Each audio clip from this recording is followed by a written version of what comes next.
Hello friends, आज हम explain करने वाले हैं a man trapped in car movie को।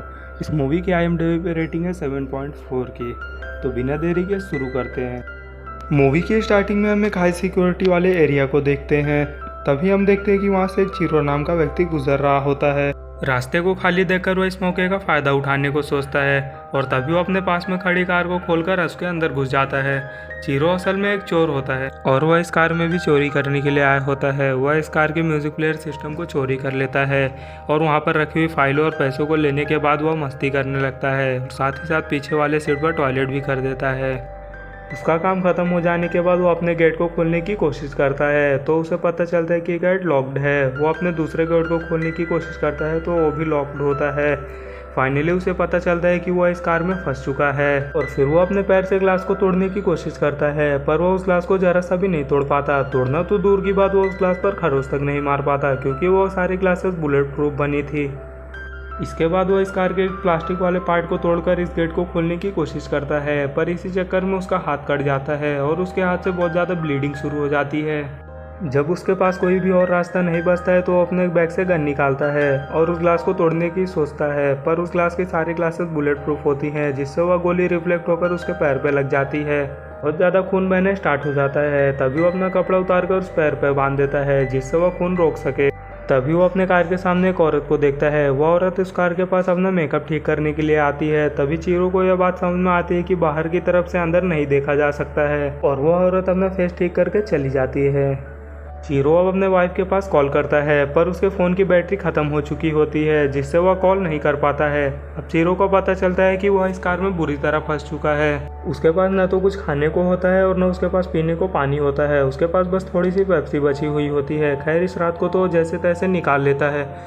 फिर वो उस कार में उस रेडियो को वापस से फिट कर देता है और उस रेडियो में म्यूजिक प्ले करके खुद को रिलैक्स करता है। कुछ समय बाद वो वापस कार को तोड़ने की कोशिश करता है। उस कार में कॉल आती है और उस कॉल को कीरो उठाता है और वो उसे बताता है कि मेरा नाम डॉक्टर एनरिक फरारी है, मैं इस SU का मालिक हूँ। मेरी 28 बार कार चोरी हो चुकी है और इसको मिलाकर 29 हो जाएगी।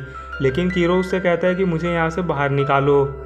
और फिर डॉक्टर एनरिक उसे अपनी कार की खूबियाँ बताते हैं। वो उसे बताते हैं कि यह कार बुलेट प्रूफ है और इस कार की ग्लासेस पूरी तरह से पोलराइज्ड हैं और इस कार का पूरा कंट्रोल मेरे पास है।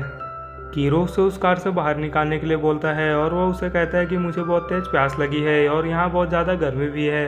फ़ोन कट हो जाने के बाद वहाँ AC चालू हो जाता है जिससे कीरो को कुछ राहत मिलती है, पर यह ऐसे उसे परेशान करने के लिए चलाया गया था, ना कि उसके भले के लिए। और कुछ ही देर में वहाँ पर ठंड बहुत ज़्यादा बढ़ जाती है। वह अपने कपड़े फिर से पहन लेता है और वह अपने पैंट को फाड़कर AC को बंद करने की कोशिश करता है, पर वहाँ पर ठंड बहुत ज़्यादा ही बढ़ चुकी होती है। समय बाद वापस से कॉल आता है और फिर कीरो उसे गाली देकर बाहर निकालने के लिए बोलता है। कहता है कि तुम मेरे कुछ सवाल का सही से आंसर दो, फिर तुम यहाँ से जा सकते हो। वो उससे पूछता है कि तुम क्या करोगे जब तुम अपने बेटे को चोरी करते हुए पकड़ोगे। है कि मैं उसका कान पकड़ूंगा और उसे पुलिस के हवाले कर दूंगा। एनरिक कहता है कि नहीं, कोई भी पिता ऐसा नहीं कर सकता। अब कुछ समय बाद कीरो अपने सामने पुलिस की गाड़ी को देखता है। कीरो वहां से चिल्लाकर पुलिस को बुला रहा होता है, पर बाहर आवाज़ नहीं जा रही होती है। पुलिस वाला उस कार को चारों तरफ से देखता है और उस कार का चालान काटकर वहां से चला जाता है। बाहर बहुत तेज़ बारिश हो रही थी, पर इस कार के अंदर कीरो पानी की एक बूंद के लिए तड़प रहा था। इस बार जब कॉल आती है तो कीरो उसे पानी के लिए कहता है। एनरिक उसे कहता है कि तुम मुझे अपना ID नंबर दे दो, तब मैं तुम्हें पानी दे दूंगा। और फिर वह उसे पानी दे देता है। वह उस कार के फिल्टर हुए बारिश के पानी को पीने के लिए देता है, जो कि दिखने में ही बहुत ज़्यादा गंदा था, पर और कीरो करता भी क्या, वह उस पानी को पीता है। अब फिर से रात हो जाती है और कीरो को बहुत ज़्यादा भूख भी लगी होती है। कीरो के सामने ही एक पिज़्ज़ा बॉय डिलीवरी करके जा रहा होता है। कीरो के सामने खाना होने के बावजूद भी वह उसे खा नहीं सकता था। अब यहाँ पर रात को एक इंसेक्ट उसका दोस्त बन जाता है। एनरिक उसे परेशान करने में कोई भी कसर नहीं छोड़ रहा होता है। अब वो इस कार में गर्मेसी चला देता है जिससे उसकी पूरी स्किन जलने लगती है। कीरो की भूख से हालत ख़राब हो रही थी जिससे उसे उस कार में पड़े हुए बुक को खाना पड़ता है और उसे अपने ही टॉयलेट को पीना भी पड़ता है। तभी उस कार के बाहर एक और चोर आ जाता है। वह उस चोर उस कार को खोलने की कोशिश करने लगता है। तभी वहाँ पर एक आदमी आकर उसे पकड़ लेता है और वह चोर उस आदमी को धक्का देकर भाग जाता है। तभी उस कार के बाहर पुलिस भी आ जाती है। बाहर सभी लोग घूम रहे होते हैं। किसी को भी इस बात की खबर नहीं होती कि कार के अंदर कोई मर रहा है। रात हो जाने पर वो अपने साथी कीड़े को खाने की कोशिश करता है। तभी उसके मन में कुछ ऐसा आता है जिससे वह उसे नहीं खाता है। उसी दौरान बाहर दो कपल भी आते हैं जो इंटीमेट होते हैं, पर कीरो उन्हें देखने के अलावा और कुछ भी नहीं कर सकता है। अगले दिन फिर से एनरिक का कॉल आता है और बताता है कि डैशबोर्ड के नीचे एक चॉकलेट बार रखी हुई है, तुम उसे लेकर खा सकते हो। अब चॉकलेट खाने के बाद कीरो कुछ अच्छा महसूस करता है और वो अपने फ़ोन की बैटरी को धूप में सुखाने लगता है। अब वह कार के बाहर के लोगों का रूटीन देखने लगता है। वह कार में बहुत ज़्यादा मेहनत करके एक छोटा सा छेद बना देता है, पर वह छेद इतना छोटा था कि उसे बाहर दिख भी नहीं रहा था। इसके बाद फिर से डॉक्टर एनरिक का कॉल आता है। सीरो कॉल उठाता है और फिर डॉक्टर एनरिक बताते हैं, मेरे पास सीरीना और लियोनेल के लिए एक न्यूज़ है।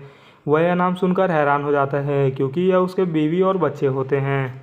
डॉक्टर एनरिक उसे बताता है कि मैंने तुम्हारी फैमिली से कहा कि तुम एक गेम में 1 लाख रुपए जीते और तुम उन पैसों को लेकर यहाँ से जा चुके हो। अब इन सब बातों को सुनकर कीरो को बहुत ज़्यादा गुस्सा आ रहा होता है। तभी वो अपने फ़ोन में बैटरी को लगाकर फ़ोन को ऑन करने की कोशिश करता है। फाइनली उसका फ़ोन ऑन हो जाता है और वो अपने वाइफ के पास कॉल करता है, पर उसकी वाइफ फ़ोन नहीं उठा रही होती है, जिसके वजह से वह उसे वॉइस मैसेज कर देता है। मैसेज करने के तुरंत बाद ही फ़ोन भी स्विच ऑफ हो जाता है। कीरो बार बार उस कार के स्टार्ट बटन पर क्लिक कर रहा होता है। फाइनली वह कार स्टार्ट हो जाती है और फिर हम देखते हैं कि वह कार रिवर्स गियर में होती है, जिससे वह कार पीछे जाने लगती है। फिर वह कार बहुत ही तेज़ी से पीछे जा रही होती है, जिससे उस कार का एक्सीडेंट हो जाता है और फिर फाइनली कीरो उस कार के बाहर निकल पाता है।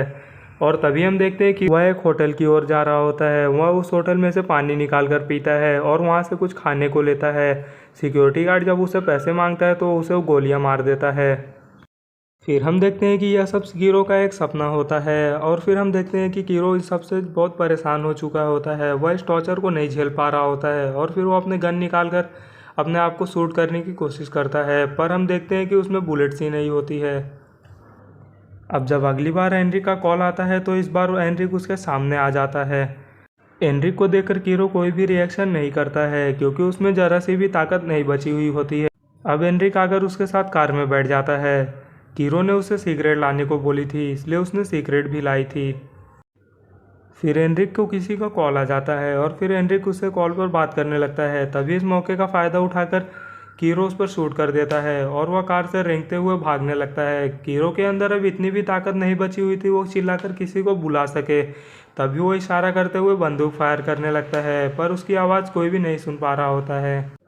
अब फिर से एनरिक आकर कीरो को कार के अंदर ले जाने लगता है। तभी वहाँ पर एक पुलिस आ जाती है और वह कीरो को छोड़ने के लिए कहती है। एनरिक उसे नहीं छोड़ रहा होता है। एनरिक उससे कहता है कि यह हमारे आपस का मामला है, तुम इससे दूर ही रहो। देखते ही देखते वहाँ पर बहुत ज़्यादा भीड़ जमा हो जाती है। अब यहाँ पर न्यूज़ रिपोर्टर और काफ़ी भीड़ जमा हो चुकी होती है और देखते ही देखते एनरिक ने एक बड़ा सीन क्रिएट कर दिया होता है। एनरिक का प्लान अब फेल हो चुका होता है, जिसके वजह से उसके सर पर खून सवार हो जाता है। इसलिए उससे बातचीत करने के लिए एक निगोशिएटर को बुलाया जाता है जिसका नाम था अमेडियो।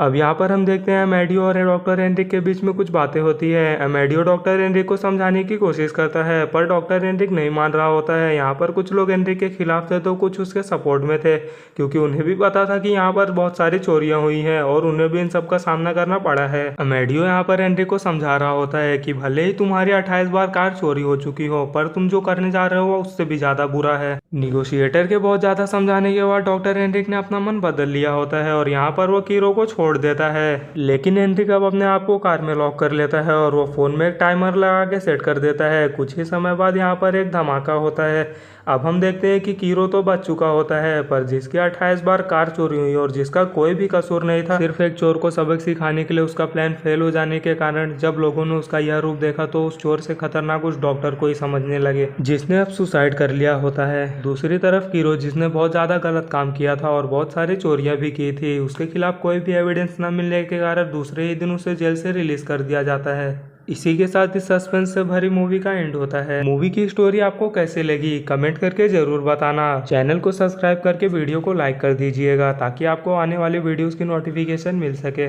थैंक्स फॉर वॉचिंग फ्रेंड्स, मिलते हैं नेक्स्ट वीडियो में।